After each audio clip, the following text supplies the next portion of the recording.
Hello dear students, welcome to the RS academy AKTU। मैं लोकेंद्र कुमार आपको fundamental of electrical engineering पढ़ा रहा हूं। आज हम लेके आए हैं आपके लिए लेक्चर नंबर 2।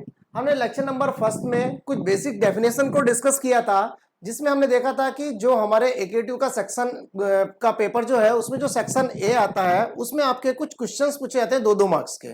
तो वहां हमने डिस्कस किए थे कि कौन कौन से क्वेश्चंस आपसे पूछे जा सकते हैं। तो हम बेसिकली उसको थोड़ा सा ब्रीफ कर लेते हैं कि हमने स्टडी किया था active element, passive element, unilateral, bilateral, voltage source, ideal voltage source, practical voltage source, current source, ideal current source and practical current source. उसके बाद हमने कहा था कि हम नेक्स्ट लेक्चर में डिस्कस करेंगे कि किरचॉफ लॉ को। तो आज हम उनमें से एक किरचॉफ लॉ की बात करेंगे और उसकी एप्लीकेशंस को देखेंगे कि किस तरीके से हम सर्किट को सॉल्व करने में यूज करते हैं। तो स्टार्ट करते हैं अपने लेक्चर को। तो लेक्चर को स्टार्ट करने से पहले हम देखते हैं कि जो किरचॉफ का लॉ है, जिसको हम बोलते हैं किरचॉफ वोल्टेज लॉ। तो किरचॉफ वोल्टेज लॉ को समझने से के लिए हम देखते हैं कि किरचॉफ लॉ अप्लाई कहां होता है। तो किरचॉफ लॉ को अप्लाई करने के लिए हम देखते हैं कि क्लोज पाथ बनाते हैं। तो क्लोज पाथ हमारे पास दो तरीके के होते हैं। कैसे? एक मैश होगा और दूसरा आपका होगा लूप। अब मैश हम किसको बोलेंगे, कौन सा पार्ट आपका मैश होगा और कौन सा पार्ट आपका लूप होगा? तो हम मैश की अगर डेफिनेशन की बात करते हैं तो it is the shortest close path which is the part of loop. It can not be further divided into other close path. Mean वो क्लोज पाथ जिसको आप किसी दूसरे क्लोज पाथ में ब्रेक ना कर सके, और वो सबसे शॉर्टेस्ट पाथ होना चाहिए जो आपका क्लोज हो रहा है। लेकिन लूप के साथ क्या है, ये कोई सा भी आपका क्लोज पाथ हो सकता है सर्किट में। जैसे अगर हम इसको समझें तो अगर मैं आपके पास कोई सर्किट ड्रॉ कर दूं तो आप देखेंगे कि जैसे हमने ये सर्किट आपका ड्रॉ किया, ये हमने बैटरी कनेक्ट की है।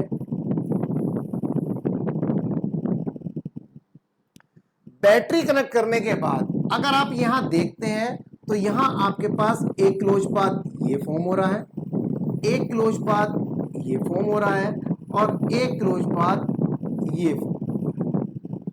अब ये वाला जो पार्ट है आपकी दिस जो मैंने ये वाला बनाया है, ये आपका शॉर्टेस्ट क्लोज पाथ है जिसको आप किसी दूसरे क्लोज पाथ में ब्रेक नहीं कर सकते, इसलिए ये आपका मैश होगा, ये भी आपका मैश होगा। लेकिन जो हमने आउटर क्लोज पाथ शो किया हुआ है, इसको आप मिडिल वाली ब्रांच से दो क्लोज पाथ में ब्रेक कर सकते हैं, तो ये आपका कहलाएगा लूप। तो आप समझ गए होंगे मैश और लूप के डिफरेंस को। जब हम केवीएल को यूज करेंगे तो हमारे पास जो एनालिसिस आएगी that will be the mesh analysis. तो हम मैश को देखेंगे कि हमारे पास मैश क्या होगा। अब अगर हम मैश को समझ लिया है और लूप को समझ लिया है, तो अब हम देखते हैं कि किरचॉफ वोल्टेज लॉ क्या स्टेट करता है, फिर हम उसको मैश में अप्लाई करेंगे।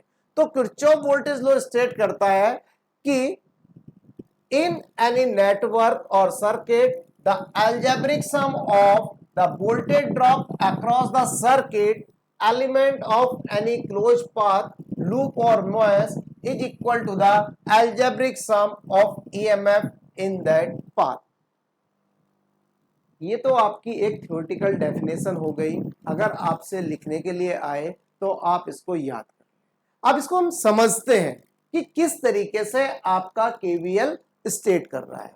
तो आप देख रहे हैं हमने एक सर्किट ड्रॉ किया है जिसमें आपके पास एक वोल्टेज सोर्स E मैग्नीट्यूड का यूज किया है और ये आपके पास कोई रेजिस्टेंस है R1, ये R2, this is R3 and इसके अक्रॉस जो वोल्टेज है that is V1, V2 and V3।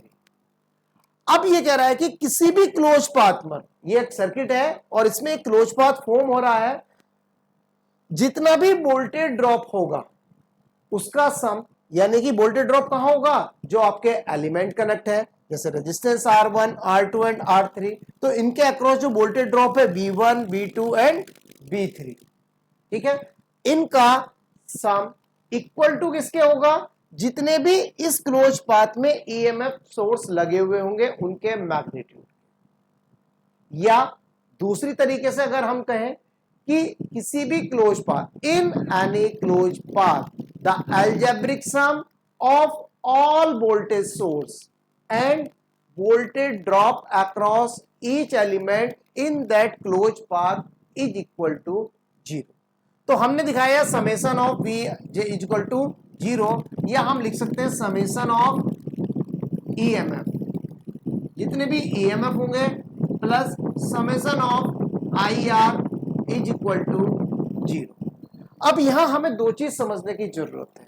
पहली चीज, जब भी कोई एलिमेंट होगा, ठीक है, उसके अक्रॉस हमेशा ड्रॉप होगा, क्योंकि आप किसी चीज को फीड करेंगे तो क्या होगा, वो कुछ एनर्जी को कंज्यूम करेगा, तो उस एनर्जी में कुछ ना कुछ ड्रॉप आएगा। तो जितने भी एलिमेंट सर्किट में लगे हुए होंगे वहां हमेशा वोल्टेज ड्रॉप होगा, वोल्टेज ड्रॉप। दूसरा एक टर्म आती है वोल्टेज राइज। अब वोल्टेज ड्रॉप और वोल्टेज राइज है क्या चीज, इसको समझते हैं। सब लोगों के पास आपका अपना अकाउंट होगा, जब आप उस अकाउंट से कोई ट्रांजैक्शन करते होंगे तो आपके अकाउंट में एक रेड कलर का मार्क्स लिखा आता है कि माइनस दिस अमाउंट। इसका मतलब आपके अकाउंट से इतने अमाउंट डिडक्ट हुए, यानी कि ड्रॉप हुआ है। तो ड्रॉप को हम हमेशा माइनस साइन के साथ शो करेंगे। लेकिन voltage rise like as the credit amount in your account. तो जब भी आपके अकाउंट में क्रेडिट होता है तो वो हमेशा ग्रीन कलर से शो होता है और पॉजिटिव साइन के साथ। इसका मतलब आपके अकाउंट में कुछ एडिशन हुआ है, तो एडिशन होगा तो यहां आपका प्लस पॉइंट है। अब ये प्लस पॉइंट क्या शो करेगा कि वोल्टेज राइज। अब हम क्या कहना चाह रहे हैं कि जब भी हम किसी क्लोज सर्किट में केवीएल अप्लाई करेंगे तो हमें दो तरीके की चीजें मिलेंगी, या तो वोल्टेज ड्रॉप मिलेगा या वोल्टेज राइज मिलेगा। तो सर्किट में जितने भी एलिमेंट हमारे लगे हुए होंगे वहां आपका जो वोल्टेज होगा वो वोल्टेज ड्रॉप होगा और उसको हम माइनस साइन के साथ कंसीडर करेंगे। दूसरा वोल्टेज राइज कैसे पता चलेगा, अगर मैं इस क्लोज पाथ में डायरेक्शन को ड्रॉ करूं तो करंट मेरी इस तरीके से ड्रॉ होगी, तो मैं इस डायरेक्शन में चलूंगा। अब ये माइनस प्लेट से मैं प्लस प्लेट की तरफ जाऊंगा तो मुझे क्या मिलेगा, वोल्टेज राइज। अगर मैं पॉजिटिव से निगेटिव की तरफ जाऊंगा तो मेरा डिक्रीमेंट होगा, तो वहां ड्रॉप होगा, वो माइनस। क्लियर। केवीएल जो बेस्ड है आपका वो कंजर्वेशन ऑफ एनर्जी पर बेस्ड है। इस पर बेस्ड है कंजर्वेशन ऑफ एनर्जी। अब इसकी एप्लीकेशन को हम देखते हैं कि हम मैश एनालिसिस में किस तरीके से ये आपके अप्लाई करते हैं। एकेटीयू में आपसे क्वेश्चन पूछा हुआ है कि आपके किरचॉफ लॉ को एक्सप्लेन कीजिए।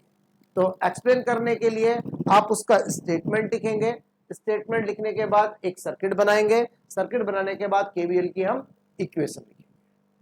अगर नेक्स्ट लेक्चर जब हम लेक्चर नंबर 3 आपके सामने लाएंगे तो वहां हम किरचॉफ का सेकंड रूल लेके आएंगे, that is the Kirchhoff current law, और उस पर बेस्ड जो आपकी एप्लीकेशन होगी नोडल एनालिसिस उसको डिस्कस करेंगे। तो वहां दोनों पार्ट को कंप्लीट करके हमारा क्या हो जाएगा, ये क्वेश्चन कंप्लीट हो जाएगा। अब इस पर बेस्ड जो न्यूमेरिकल्स आते हैं वो है आपके पास मैश एनालिसिस।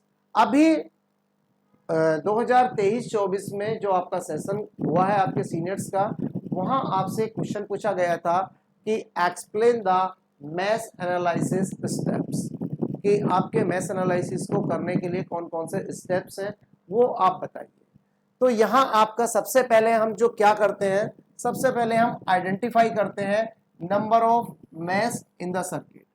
हमारे पास सर्किट में कितने नंबर ऑफ मैश होंगे। फिर हम एक करंट डायरेक्शन एज्यूम करते हैं, वो जो डायरेक्शन हम मैथ्स में बनाते हैं वो किसी भी डायरेक्शन में हम ले सकते हैं। अभी जब हम सर्किट सॉल्व करेंगे तो हम दिखाएंगे आपको कि आप जो डायरेक्शन है वो किसी भी डायरेक्शन में एज्यूम कर सकते हैं, आप एज्यूम करने के लिए फ्री है। उसके बाद हम केवीएल अप्लाई करेंगे और केवीएल अप्लाई करने के बाद हम मैथ्स इक्वेशन लिखेंगे ईच मैथ्स की। उसके बाद हम सॉल्व करेंगे, सॉल्व करने के बाद हम मैथ्स करंट को फाइंड आउट। जितने हमारे पास नंबर ऑफ मैथ्स होंगे उतने ही हमारे पास नंबर ऑफ इक्वेशंस बनेंगे, यानी कि नंबर ऑफ इक्वेशन डिपेंड होंगी आपके पास नंबर ऑफ मैथ्स। जितने आपके पास नंबर ऑफ मैथ्स होंगे उतने ही आपके पास नंबर ऑफ इक्वेशंस होंगे। अब हम देखते हैं कि हमारे पास जो न्यूमेरिकल्स होंगे वो किस तरीके से आपसे क्वेश्चन पूछा जाएगा और हम किस तरीके से उसको सॉल्व करेंगे। अब देखना कि जब हम न्यूमेरिकल्स सॉल्व करा रहे हैं आपसे तो हम कितने इजी तरीके से आपको समझाते हैं। देखिए हमारे पास एक सर्किट है, क्वेश्चन हमें गिवन होगा to find out the maths current in the given circuit. अब ये कोई भी सर्किट हमें गिवन है, सबसे पहले तो हमें देखना है कि यहाँ मैथ्स कितने हैं। मैथ्स कितने हैं मतलब आपको एक क्लोज पाथ फाइंड आउट करना है जिसको आप किसी दूसरे क्लोज पाथ में ब्रेक ना कर सकें। तो अगर आप देखें तो एक क्लोज पाथ आपको ये दिखाई दे रहा होगा जिसको आप किसी दूसरे क्लोज पाथ में नहीं बना सकते हैं, एक ये सेंटर वाला और एक ये आउटर वाला। यहां आपको क्या है, तीन तरीके के मैथ्स दिखाई दे रहे हैं। तो सबसे पहले आपको क्या करना है, अपने मैथ्स को डिनोट करना है। जब हम मैथ्स को डिनोट करेंगे तो मैथ्स आपके पास कौन सा बना, 1। तो इसको हमने नाम लिख लिए A B C D E F G and H. हमने नॉमिनेशन कर लिया। उसके बाद हमने मैथ्स में करंट की डायरेक्शन को एज्यूम किया। अब करंट की डायरेक्शन को एज्यूम करने के लिए आपके पास दो तरीके की डायरेक्शन बनती है, चाहे आप क्लॉकवाइज मान लें या आप एंटी क्लॉकवाइज ड्रॉ करते हैं। तो हम लोग जनरली जो ड्रॉ करते हैं वो क्लॉकवाइज डायरेक्शन ड्रॉ करते हैं। आप एंटी क्लॉकवाइज भी कर सकते हैं, आप फ्री हैं, डायरेक्शन से कोई इंपैक्ट नहीं आता, केवल साइन का चेंज आता है। आंसर में आपका माइनस होगा या प्लस होगा, केवल ये फर्क पड़ेगा। अब हमने इस मैथ्स की करंट को मान लिया I1, I2 एंड I3। अब आप देखिए कि हमारे पास जो सर्किट है उसमें जो आपके पास कॉन्फ़िगरेशन है वो क्या क्या है, resistance resistance resistance resistance battery resistance resistance battery. ये आपका वोल्टेज सोर्स या बैटरी कहलाती है। अब आप देखिए यहां आपके पास एक एंड पे प्लेट जो है वो बड़ी है साइज में और एक छोटे साइज में। तो बड़ी प्लेट को हम हमेशा प्लस मानते हैं और छोटी प्लेट को हम माइनस मानते हैं। इसी तरीके से हम यहाँ प्लस और यहाँ माइनस। 12th क्लास में जब आपने केवीएल अप्लाई किया होगा तो आप या तो करंट का डिस्ट्रीब्यूशन करते थे ब्रांचों में, ठीक है ना, या आप रेजिस्टेंस पे प्लस और माइनस साइन डिनोट करते थे। लेकिन यहां हम कुछ नहीं करते, आपको कुछ मानने की जरूरत नहीं है, ठीक है ना। आपको केवल करंट डायरेक्शन डिनोट करनी है और बैटरी में देख लेना कि बैटरी में टर्मिनल प्लस और माइनस कहां है। इतना करने के बाद आपको क्या करना है, केवीएल अप्लाई करना है। जब हम केवीएल अप्लाई करेंगे, जब हम केवीएल अप्लाई करेंगे तो हम क्या लिखेंगे, KVL in maths A B G H A B G H A. इसका मतलब हम ए बी जी एच ए की तरफ से मूव कर रहे हैं। अब जब हम केवीएल लगाना स्टार्ट करेंगे तो हम किसी पर्टिकुलर एक पॉइंट से लगाना स्टार्ट करेंगे, ठीक है ना। हम किसी एलिमेंट के सेंटर में या बीच में से नहीं जाएंगे, हम केवल किसी एक कॉर्नर से पकड़ेंगे। अब देखते हैं कि जब हम इससे चलेंगे तो हमारी करंट कैसे फ्लो करना स्टार्ट करेगी, ये इस तरीके से दिस। अब करंट जब यहां फ्लो करेगी तो क्या होगा, according to the Ohm's law यहां ड्रॉप क्रिएट होगा। ड्रॉप क्रिएट होगा, वो कितना होगा, V equal to I R. V equal to I R, I की वैल्यू हमारे पास I1 है, R की वैल्यू 7 है, तो 7 इंटू I1 क्या होगा, वोल्टेज ड्रॉप होगा। अब मैंने आपको बताया था कि ड्रॉप जब हम कंसिडर करेंगे तो हम साइन माइनस कर लेंगे, तो -7I1। अब जब हम यहां चलेंगे तो आप यहां देखेंगे कि आपके पास जो ब्रांच है ये कॉमन ब्रांच है, मैश नंबर 1 की भी है और मैश नंबर 2 की भी है। तो यहां जो करंट फ्लो करेगा वो आपका कॉमन फ्लो करेगा। अब मैंने ये वाली करंट डायरेक्शन ड्रॉ करी, ये आपकी डाउनवर्ड है, ये आपकी अपवर्ड है। डाउनवर्ड और अपवर्ड दोनों की डायरेक्शन अपोजिट है। अगर अपोजिट होता है तो आपका सब्ट्रैक्शन होगा। सब्ट्रैक्शन होगा तो कौन सी किस में से सब्ट्रैक्ट की जाएगी, इस बात का ध्यान रखना है कि हम जिस मैश को कंसिडर कर रहे होंगे उस मैश की करंट में से दूसरी करंट को सब्ट्रैक्ट किया जाएगा। फिर से ये रेजिस्टेंस है तो यहां ड्रॉप होगा, तो ड्रॉप होगा तो ये साइन माइनस का आएगा, साइन माइनस का होगा तो हमारे पास लिखा जाएगा, रेजिस्टेंस है हमारे पास 8I1 माइनस I2। इसके बाद हम यहां चलेंगे, ये माइनस है ये प्लस है, माइनस से प्लस की तरफ चलेंगे तो हमारे पास क्या होगा, राइज होगा, और राइज होगा तो हम यह लिखेंगे 60 इज इक्वल टू 0। इस तरीके से अगर हम इसको देखते हैं तो ये हमारे पास बन जाएगा 7I1 minus 8I1 plus 8I2 plus 60 is equal to 0, that is minus 15I1 plus 8I2 is equal to minus 60।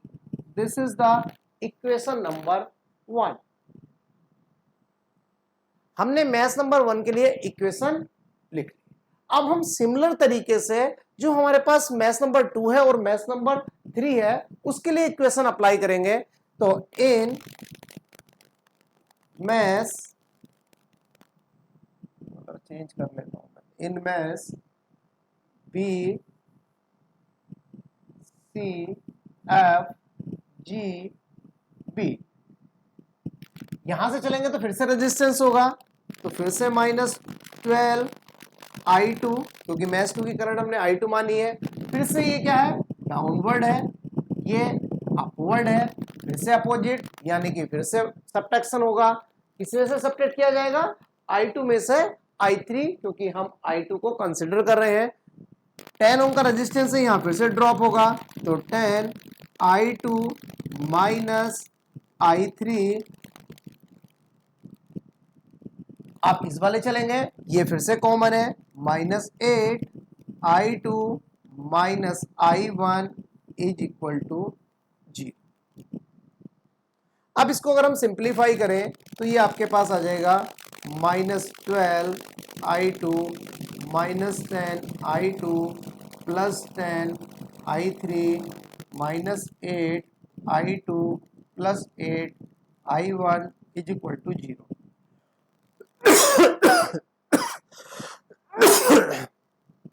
अगर हम यहां से इस इक्वेशंस को आगे सिंप्लीफाई करें तो ये लिखा जाएगा 8I1, ये वाला आ जाएगा 8I1। अगर I2 को देखें तो 12, 10, ये हो गए 22 और 8 30, तो -30I2 प्लस I3 है आपके पास 10, तो that is 10I3 is equal to 0। तो इस तरीके से ये आपकी इक्वेशन नंबर 2 यहां, ठीक है। अब हम इसी के लिए सर्किट के लिए थर्ड इक्वेशन बनाते हैं। तो थर्ड इक्वेशन में कौन सा होगा, मैश आपका ये वाला कंसीडर किया जाएगा, C D E F C,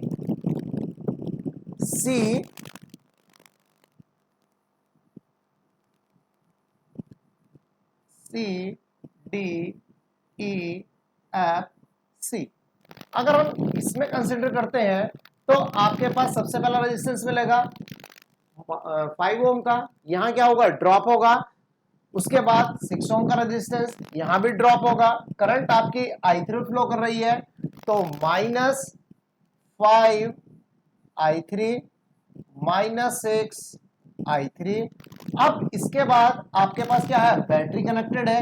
अब बैटरी का पॉजिटिव टर्मिनल से नेगेटिव टर्मिनल की तरफ मूव कर रहे हैं, तो प्लस से माइनस की तरफ जाएंगे तो ड्रॉप होगा, ड्रॉप होगा तो साइन माइनस का आएगा, तो यहां साइन आएगा -15। इसके बाद आपके पास रेजिस्टेंस है, ये भी कॉमन ब्रांच का है। यहां आपकी I3 अपवर्ड, I2 डाउनवर्ड, दोनों अपोजिट है, तो दोनों में से सब्ट्रैक्शन होगा, और सब्ट्रैक्शन होगा तो लिखा जाएगा -10 ही है ना, 10 -10 I3 -I2 is equal to 0। तो यहां से अगर हम इसको सिंप्लीफाई करते हैं तो ये आ जाएगा आपके पास 5 I3 -6 I3 -15 -10 I3 plus 10 I2 is equal to 0। तो ये आपके पास आ जाएगा 10 I2 minus 21 I3 is equal to 50। This is the equation number 3। आपको एग्जाम में केवल ये इक्वेशन बनानी होती है, इसके बाद आपका जो काम है वो बहुत ज़्यादा सिंपल हो जाता है। कैसे, हम लिखते हैं यहाँ ऑन सॉल्विंग इक्वेशन 1, 2 एंड 3। उसके बाद हम यूज करते हैं अपने इंजीनियरिंग का एक डिवाइस जिसको हम बोलते हैं कैलकुलेटर। ये हमारे पास है साइंटिफिक कैलकुलेटर। हम साइंटिफिक कैलकुलेटर की हेल्प से जो हमने इक्वेशंस बनाई हैं, इन इक्वेशंस को हम सॉल्व करते हैं। हम इनको मैन्युअली सॉल्व नहीं करते हैं, और ना ही अगर आप मैन्युअली सॉल्व करेंगे तो आपके लगभग 10 मिनट इसमें लग जाएंगे। लेकिन कैलकुलेटर से जब हम सॉल्व करते हैं तो यहां हमें केवल 1 से 2 मिनट लगते हैं स्टार्टिंग में, उसके बाद तो 30 सेकंड में ही हम इससे इसका सॉल्यूशन फाइंड आउट करते हैं। तो आपको सब्जेक्ट को पढ़ने के लिए इस टाइप तरह का कोई कैलकुलेटर चाहिए। मेरे पास जो कैलकुलेटर है वो कैसियो का है, जिसका नंबर है FX100MS। ठीक है, अब इसको सॉल्व करने के लिए हमें देखना है कि इसमें जो इक्वेशन सॉल्व करते हैं वो हम कैसे करते हैं। तो यहां जो आपके पास कैलकुलेटर है उसमें जो इक्वेशन लिखी होती है वो लिखी होती है AX + BY = C। अगर आपके पास 2 वेरिएबल की इक्वेशंस है, अगर आपके पास 3 वेरिएबल की इक्वेशंस है तो वो लिखी जाएगी AX + BY + CZ = D। यानी कि अगर 2 वेरिएबल है, यानी कि हमारे पास 2 मैथ्स हैं, तो हमारे पास करंट I1 और I2 होगी, तो हमारा X की वैल्यू I1 हो जाएगा और Y की वैल्यू I2 हो जाएगी। इसी तरीके से अगर 3 वेरिएबल है तो ये I1, Y की वैल्यू I2 और Z की वैल्यू I3 हो जाएगी। तो आप देखें कि हमने जो इक्वेशन बनाई है, इक्वेशन नंबर 1 भी हमने इक्वल टू करके लिखी है, और I2 की वैल्यू भी हमने ये लिखी है, और तीसरी वाली जो इक्वेशन लिखी है वो भी हमने इक्वल टू करके लिखी है। अब हमारे पास 3 वेरिएबल की इक्वेशन है, तो हमारे पास क्या होगा, इस तरीके की इक्वेशन हमें लिखनी है। अब हम देखें तो हमारे पास इक्वेशन नंबर 1 में केवल 2 ही वेरिएबल यूज हुए हैं, I1 और I2, I3 नहीं है। जिस इक्वेशन में जो वेरिएबल नहीं होगा उसकी वैल्यू के कोफिशिएंट को हम 0 मान देंगे। जैसे अगर मैं यहां देखूं तो मेरे पास पहली इक्वेशन में I3 नहीं है, तो इसका मतलब I3 का जो कोफिशिएंट है वो यहां 0। चलिए अब हम कैसे करें, तो हमारे पास कैलकुलेटर में सबसे पहला लिखा हुआ है मोड 1, 2, 3। हमने 3 बार प्रेस किया और लिखा हुआ होगा इसकी स्क्रीन पे IQN। अब IQN के नीचे लिखा हुआ है 1, हमने कीपैड से 1 प्रेस किया। अब उसमें लिखा हुआ है अननोन्स। कितने अननोन्स की इक्वेशन है वो आपको इक्वेशन से पता चल जाएगी कि आपने कितने मैथ्स बनाए थे। जितने आपके पास मैथ्स होगी उतने अननोन की इक्वेशन होगी। यहाँ हमारे पास 3 है तो 3 अननोन की है, तो हमने 3 प्रेस किया। अब A1 की वैल्यू ये पूछता है, तो हमने A1 की वैल्यू कहां से, जो I1 का कोफिशिएंट है वो A1 की वैल्यू है, यानी कि -15 है, तो हमने माइनस साइन लिया, 15 प्रेस किया कीपैड से, और इक्वल टू प्रेस किया। उसने B1 पूछा तो हमने 8 प्रेस किया, उसने C1 पूछा हमने 0 प्रेस किया, D1 -60, A2 की वैल्यू है आपके पास 8, B2 की वैल्यू है -30 एंड C2 की वैल्यू है 10, D2 की वैल्यू 0, A3 की वैल्यू हमारे पास इक्वेशन नंबर 3 से आ जाएगी, that is the 0 and B3 की वैल्यू 10 एंड C3 की वैल्यू -21 एंड D3 की वैल्यू 15। तो यहां से हमारे पास I1 की जो वैल्यू आ जाती है that is I1 is equal to 4.63 ampere. Similar तरीके से हम इक्वल टू प्रेस करेंगे तो हमें I2 की वैल्यू मिलेगी, I2 is equal to 1.185 ampere and I3 is equal to -0.149 ampere. आप देखेंगे कि जो हमारे पास सॉल्यूशन आया है उसमें जो हमारे पास करंट है I3 की वैल्यू, उसकी वैल्यू आपके पास माइनस साइन आई है। माइनस साइन का केवल इतना मतलब है कि हमने ये जो करंट एज्यूम की थी एक्चुअल सर्किट में, ये करंट आपके क्लॉकवाइज में ना फ्लो होके एंटी क्लॉकवाइज फ्लो होगी, बस केवल इतना मतलब है। बाकी आपके पास I1 और I2 एंड I3 की वैल्यू। तो इस तरीके से हम मैश एनालिसिस को यूज करके अपने सर्किट का सिंप्लीफिकेशन करते हैं। तो उम्मीद करते हैं कि आपको ये चीज समझ में आई। चलिए एक न्यूमेरिकल सम और देखते हैं।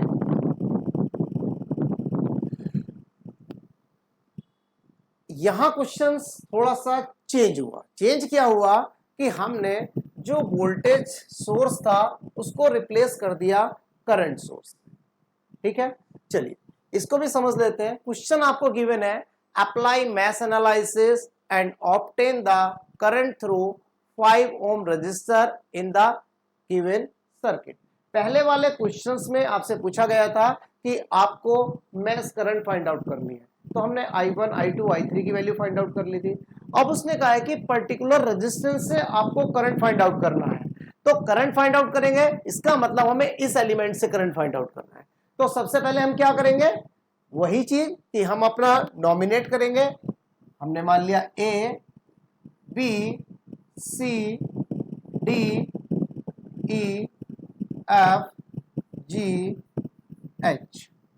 इसके बाद हमने करंट की डायरेक्शन को डिनोट किया, this is I1, this is I2, this is I3। अब आपको एक चीज ध्यान दीजिए, क्या, अगर आपके सर्किट में कोई करंट सोर्स प्रेजेंट है और वो आउटर ब्रांच में है, ठीक है ना, आउटर ब्रांच का मतलब समझते हो, या तो वो इस साइड है या वो इस साइड है या किसी कॉमन ब्रांच में नहीं होना चाहिए। अगर कॉमन ब्रांच में नहीं है तब जिस मैश के आउटर ब्रांच में है उस मैश की करंट में आपको केवीएल अप्लाई करने की कोई जरूरत नहीं है। मतलब अभी हमने क्या किया था, इन मैश, कैसे किया था, in mesh A B G H A, हमने यहां केवीएल अप्लाई किया था। अगर इस तरीके की कोई कॉन्फ़िगरेशन आपको मिलती है तो वहां आप सीधे लिख सकते हैं I1 is equal to 2 ampere. बस कंडीशन क्या है कि ये जो डायरेक्शन आपने एज्यूम की है ये इस एरो हेड की डायरेक्शन से मैच करना चाहिए। अगर मैच कर रहा है तो 2 एम्पियर, अगर आपने अपोजिट डायरेक्शन मान ली है तो उस केस में ये साइन आएगा आपका माइनस का। ठीक है, तो I1 की वैल्यू हो जाएगी -2 एम्पियर, लेकिन हमने जो डायरेक्शन ली है वो आपके सेम है इसलिए हमने इसको 2 एम्पियर लिया। अब हम दूसरे मैश में केवीएल अप्लाई करते हैं, in mesh B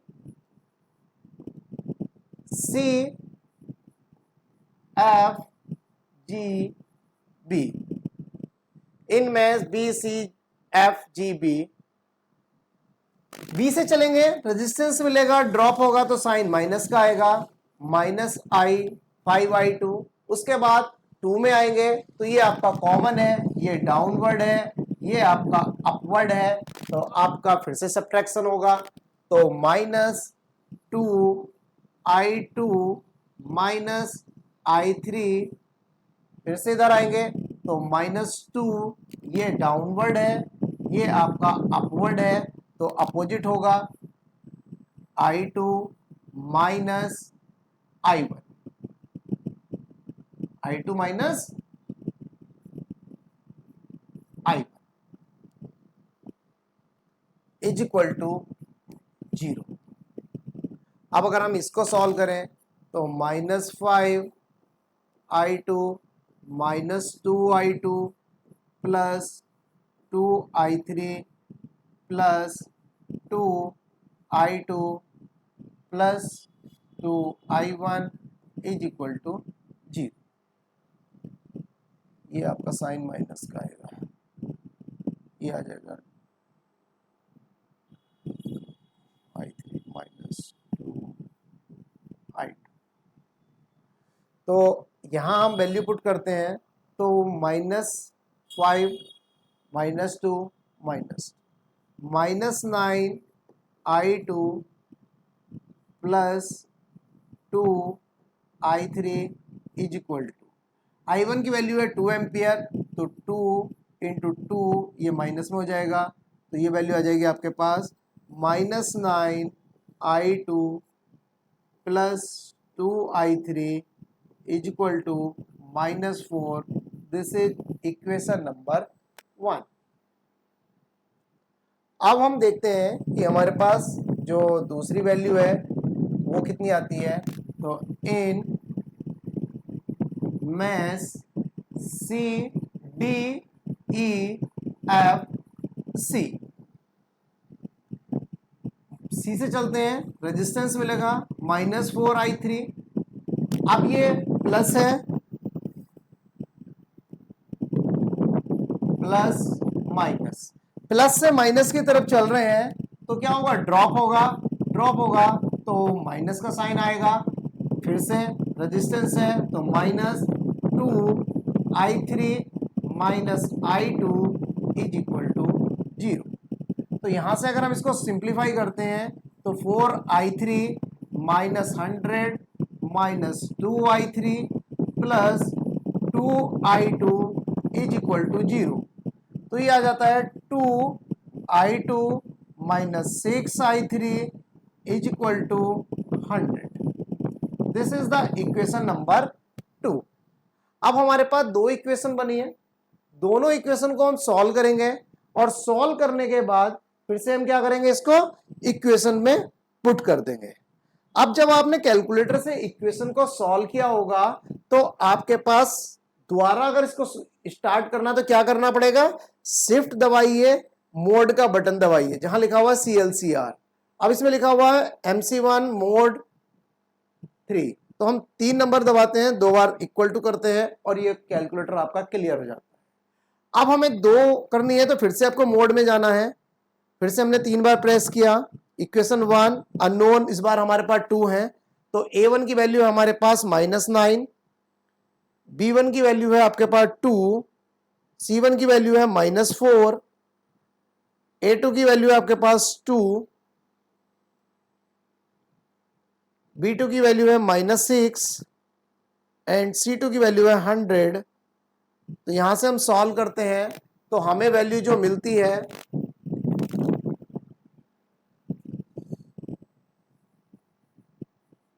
on solving equation 1 and 2 we get I2 is equal to -3.52 ampere, I3 is equal to -17.84 ampere और हमने I1 की वैल्यू निकाली दैट इज 2 एम्पियर। अब हमें जो सर्किट में दिया था कि आपको फाइंड आउट करना है 5 ओम से, तो 5 ओम से जो करंट फ्लो कर रही है दैट विल बी I2।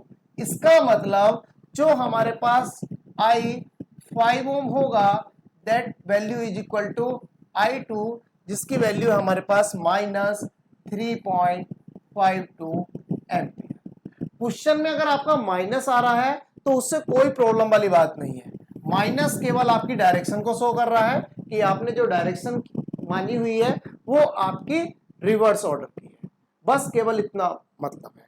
तो इस तरीके से आपने देखा कि हमने जो मैथ एनालिसिस के क्वेश्चन किए वो कितने आसान तरीके से आप लोग कर पा रहे होंगे। अब आप लोगों का क्या है कि आप लोग इन क्वेश्चंस की प्रैक्टिस कीजिए। नेक्स्ट लेक्चर में हम आपको जो मैथ एनालिसिस के और क्वेश्चंस हैं वो लेके आएंगे। इसके बाद हम आपसे जितने भी प्रीवियस ईयर में क्वेश्चंस आए हुए हैं उसकी एक वीडियो लेके आएंगे, जिसमें हम आपको प्रीवियस ईयर के क्वेश्चंस का सॉल्यूशन प्रोवाइड कराएंगे और समझाएंगे कि किस तरीके से क्वेश्चंस आपके पेपर में आते हैं और आप कहाँ मिस्टेक करते हैं वो भी आपको पॉइंट आउट करके बताएंगे। क्योंकि जब हम इवेल्युएट करते हैं तो हमें पता चलता है कि बच्चे कहाँ कहाँ गलती करते हैं। ठीक है, तो आप हमसे जुड़े रहिए। आरएस एकेडमी को, आरएस एकेडमी AKTU को अपने दोस्तों के साथ शेयर करें, जिससे ज्यादा से ज्यादा बच्चे का हेल्प हो सके। ठीक है, तो हम मिलते हैं लेक्चर नंबर 3 में। तब तक के लिए थैंक यू जुड़ने के लिए आरएस एकेडमी से। Okay, thank you.